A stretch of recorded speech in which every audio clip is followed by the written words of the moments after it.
ReefBum is sponsored by Champion Lighting and Supply, Polo Reef, and Fauna Marin.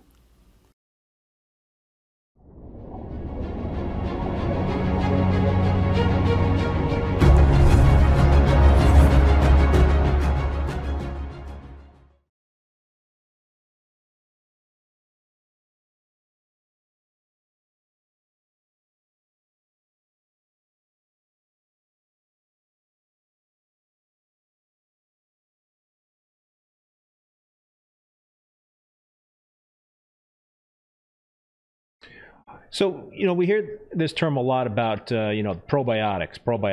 People are using probiotics to try to promote coral health.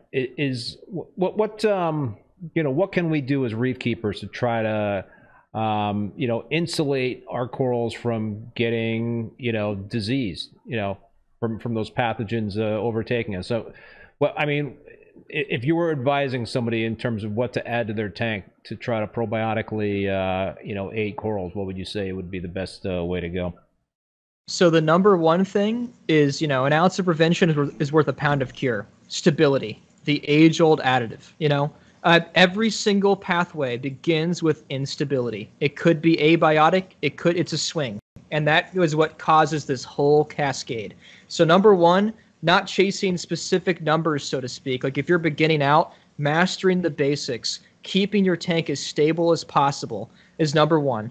Second, I think nutrition is a very good component. So I do like the hydrospace stuff. It is known to be coral associated. It just does not do everything. It provides nutrition. There's a lot of other benefits that, Rhodopseudomonas has. So that's a good thing, like any of the PNSB stuff.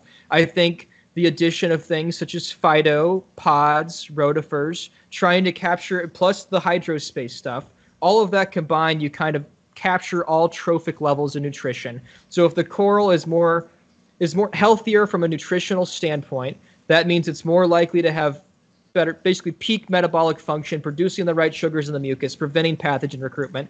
I also think there's practical things to where you can expand your microbial community in a more balanced way, so cryptic sumps. I think there's a lot of potential for remote deep sand beds. I think that we could explore adding a very diverse anaerobic population through a sand bed that's deep, and not 6 inches, but you get the same drum that I have and you fill that up with sand. You've got 3 feet of sand you never disturb, and you let methane be produced. That's maybe something to try.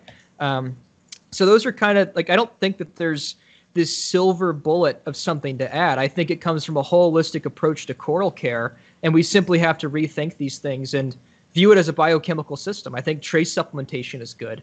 I think there's skepticism there with some of the elements, though, right? It could be absorption versus consumption. There's some of these things that are being pushed to where it's there's no peer-reviewed data that shows that corals uptake this element.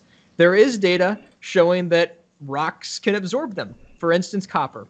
Yeah. So there's skepticism there too, but the major traces, there's, iodine, manganese, iron, there's a ton of data behind those. Yes, dose them all day. Use ICP. That's a great way to boost things too.